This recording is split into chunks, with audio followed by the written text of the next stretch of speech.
Planning the dive.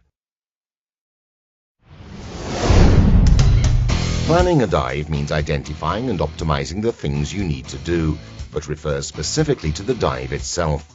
For example, you must optimize the route you are going to take and the way of getting into and out of the water.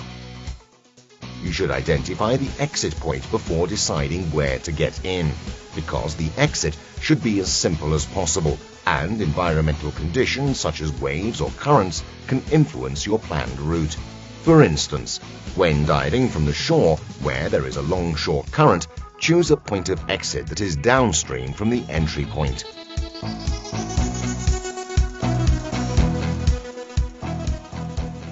You must also consider that a dive is not made on a horizontal plane, like a route on land, but in 3 dimensions.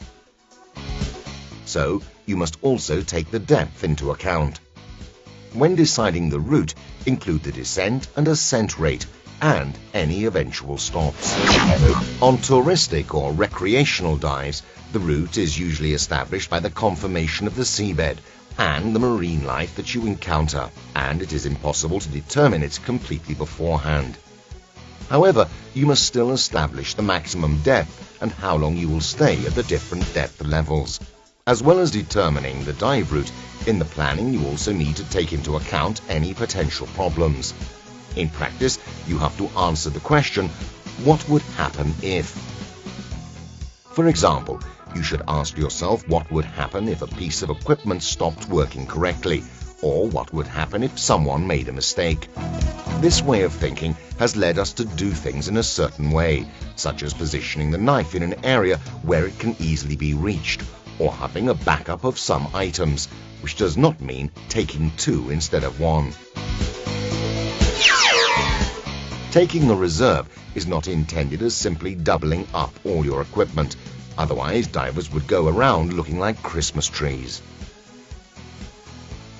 The problem is easily solved by taking with you equipment that has a similar but different function, such as a knife along with a pair of snips. In terms of backup, the fact of diving with a buddy compensates the need to take a double set of equipment, as long as the rules of the buddy system are applied. You also need to consider that you might get separated from your buddy or group. You must establish precise procedures for any eventuality and follow those procedures scrupulously throughout the dive. Remember that 95% of incidents are caused by diver error.